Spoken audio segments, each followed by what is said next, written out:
I told you that self-confidence isn't actually what most people think it is?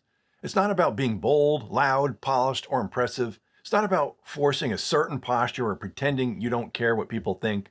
Real confidence is something deeper, and it's something anyone can learn. For years, I misunderstood it in myself. I thought confidence was all about image, looking the part, acting the part, trying to fake it till I make it. And sure, some of that can get you through a moment, but it never builds anything real. As I went through my own growth and coached others through theirs, something became clearer and clearer. The world teaches confidence backwards.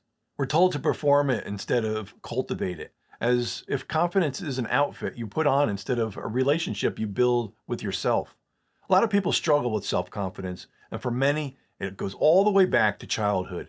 We weren't always taught unconditional worth. We weren't taught that we mattered, even when we weren't achieving or people-pleasing.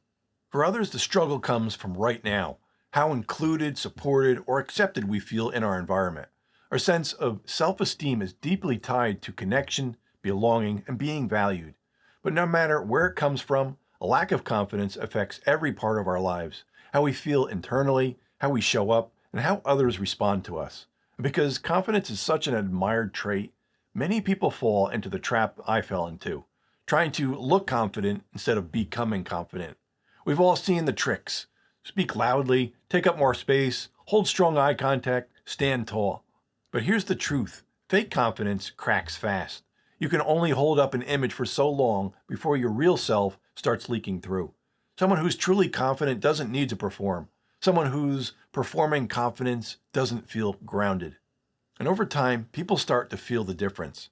Trying to seem confident without feeling it creates internal tension, a split between who you are and who you're pretending to be. That disconnect is exhausting. It builds anxiety. It keeps you insecure. But here's the good news. You don't have to pretend. Real confidence is so much simpler than you might think. So what does real confidence actually look like? Most people imagine confidence as being dominant, loud, charismatic, or unbothered. But research actually shows something very different. People with true self-esteem tend to be warm, kind, non-defensive, approachable, calm, comfortable in their own skin, humble, not performative. That intense, forceful alpha stereotype, that's not confidence. That's insecurity dressed up in volume. Real confidence is steady, it's grounded, it's honest, it doesn't need to shout. The moment everything clicked for me, after years of trying to appear confident, I learned something that changed everything. The word confidence comes from fidelity, faithfulness. Self-confidence literally means being faithful to yourself. So I started calling it self-fidelity. And that one shift changed how I carried myself, how I spoke, how I made decisions, everything. Self-fidelity means I know who I am, I know what matters to me, and I refuse to abandon myself to gain approval. That's real confidence. It looked like this in my own life. If I wanted to talk to someone, I did, even if it scared me. If something mattered to me, I said it, even if it wasn't the popular opinion. If something bothered me in a relationship, I brought it up, even if it created discomfort. You don't need to feel perfect to be confident. You don't need to impress anyone. You don't need to win anything. You just need to stay aligned with who you really are. And here's the important question. If self-fidelity is the key, why doesn't everyone do it? Because we're human, and humans crave acceptance.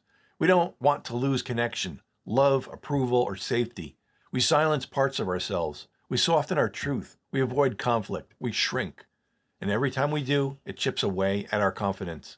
But those tiny moments when you choose authenticity over approval, those are the moments where real confidence is born.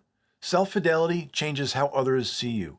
When you stop abandoning yourself, people treat you differently. When you act like you matter, people sense it. When you stand in your truth, people respect it. Warmth plus self-fidelity equals a magnetic combination. Contrary to what the internet loves to shout, honesty, courage, and authenticity are incredibly attractive traits. They build trust, they build connection, they build emotional safety. Confidence isn't I'm perfect, it's I'm real. Practicing self-fidelity changed my entire life. When I went through phases of intentionally facing discomfort, especially rejection, it stripped away my need for approval and rebuilt something stronger, a confidence that came from me, not from external reactions. I remember realizing I'm not confident because people like me. I'm confident because I like myself. And ironically, once you stop chasing acceptance, people start giving it to you without you even trying. But here's where the script continues. Self-fidelity by itself isn't the whole picture. This is the part the original script didn't include. The next chapter most people never hear. Self-fidelity gives you inner alignment, but to build deep, lasting, unshakable confidence, you need two more pillars. First is emotional courage. This is what turns truth into action. So it lets you speak up, take risks, and show the world who you really are, even when your voice shakes. Without emotional courage, self-fidelity stays internal. With it, your confidence becomes visible. And second is having self-respect. This is how you show yourself you matter, not with words, with behavior. Self-respect is a standard you set for how you let people treat you, what you allow into your life, what you walk away from, and what you commit to, and how you maintain your boundaries. When you combine all three, self-fidelity, emotional courage, and self-respect, confidence stops being something you chase and becomes the way you live. You feel solid, grounded, and you feel clear. And people absolutely notice the shift. This is where deep, lasting confidence comes from. Not performance, not pretending, not perfecting. Confidence doesn't come from becoming someone else. It comes from coming home to yourself. Stay positive, friends.